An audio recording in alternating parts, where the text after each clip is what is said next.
Greetings and salutations, everyone. Yes, I'm back. It's been a long week. I'm so not happy that I haven't read any books or put any videos up.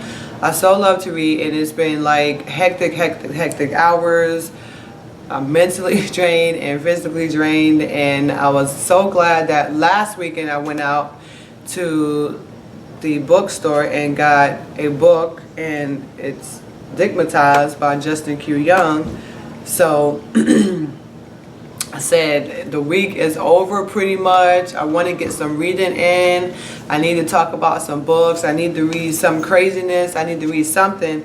So this was the book I picked. It's not that big, as you can see. It's only 80 pages, and it's an erotic story. It's a short erotic story, but it's definitely worth it.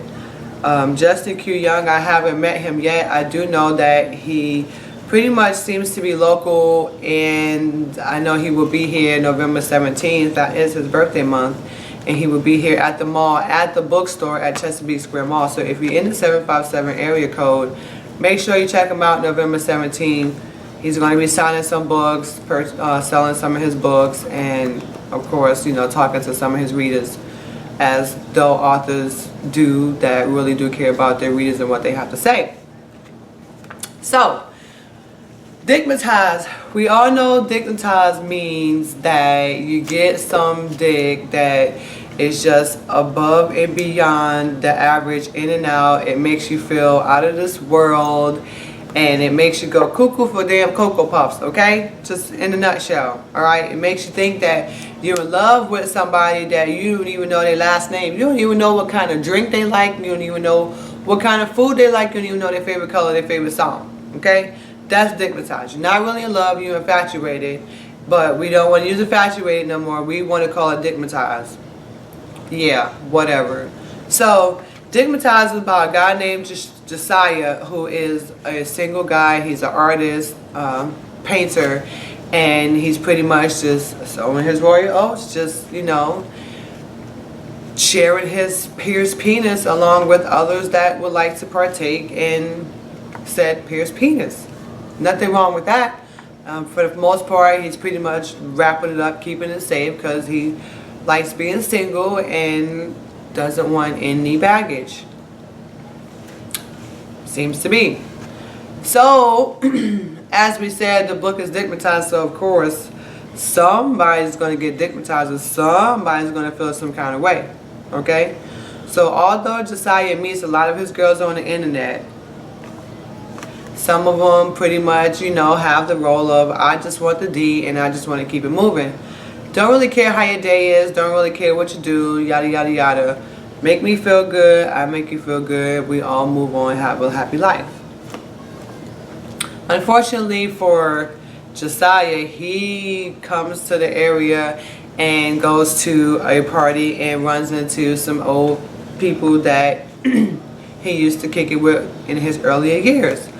One of them is Kiana. Kiana has a best friend, Ashley, who Josiah was so head over heels about in his earlier age. And although she is married now, you would think that it's off limits, but of course not. Not this time, not this day and age. Nothing's off limits. Nothing's off limits. So, of course, although Kiana is in her right mind, she feels that Ashley is married, so she's not going to be with Josiah. Although Kiana knows how Ashley feels about Josiah and knows that she really, really urges and wants him, but it doesn't matter, because as friends in those kind of situations, I guess, are competitive. I don't know why. I have a female friend. She's been my female friend since grade school. Love her to pieces. Hey, Ebony. And we've never been in competition with each other. We've pushed each other. We've been each other cheerleaders, and nothing but love. I wouldn't want any D that she got, and I'm quite sure she wouldn't want any D that I have. So I guess I don't understand about the competition thing, but whatever. Back to the book. So Kiana wants to get with Josiah because she wants some of that D. She wants to feel good. She's been going through whatever she's going through, and she needs her mind taken off some things.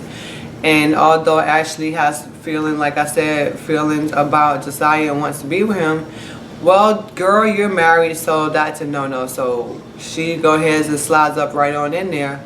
And although Josiah is cool and, you know, he's not the type of person that wants to just get it in and move out. If you want to be made love to, request it, and he will grant your every wish. If you want to be fucked like a whore down the street, request it, and he will grant you every wish. He's pretty much a pleaser.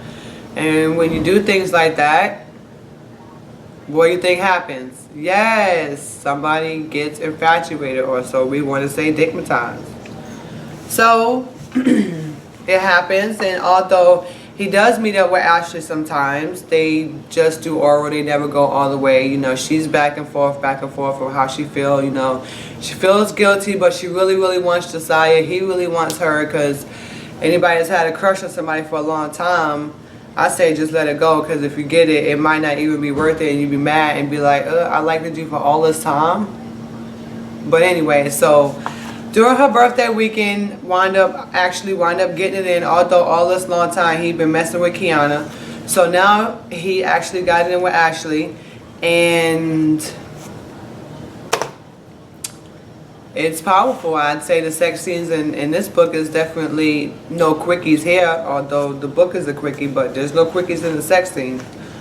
But Kiana comes and visits, and he hides, and she wants to know who Ashley's side dude is, because unfortunately, even though it's Ashley's birthday, she needed Kiana to rent the room because she didn't want her husband to know.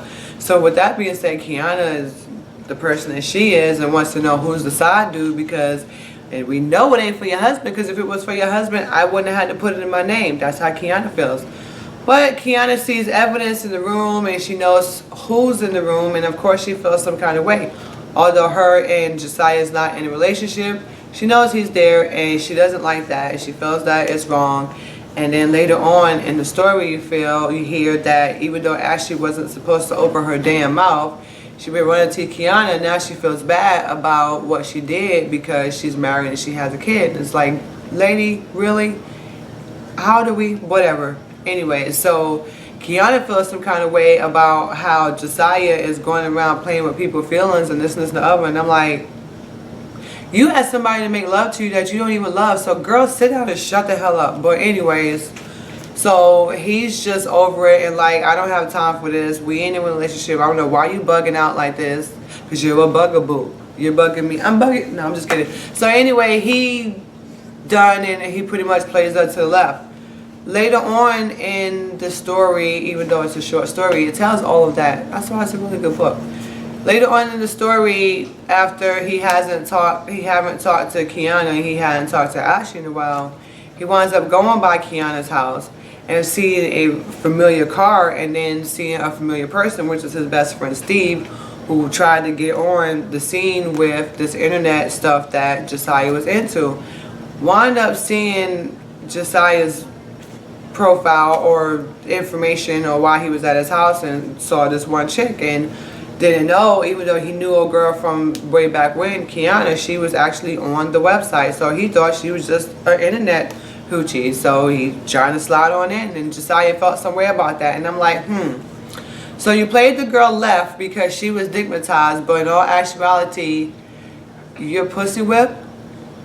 Are you supposed to be pussy whip? Or are you supposed to whip that pussy?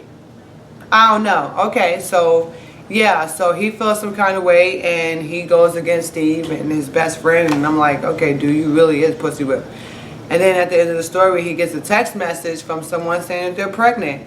And I'm like, who in hell? I know there's one person that he didn't have protected sex with, and I'm not going to tell you who that person is. Why? Because you have to read the book. So, like I said, November 17th, he will be here. I actually love this story. I enjoyed it. I guess there's a part 2 because I don't see how you just gonna drop it in the book like that without a part 2. Like, I'm just saying, I'm not thoroughly dickmatized yet, but I would like a little bit more. I mean, I'm just saying. But like, comment, subscribe. Make sure you look at the links below the video. Make sure you share the video. Remember, reading is fundamental. Love you. Peace out.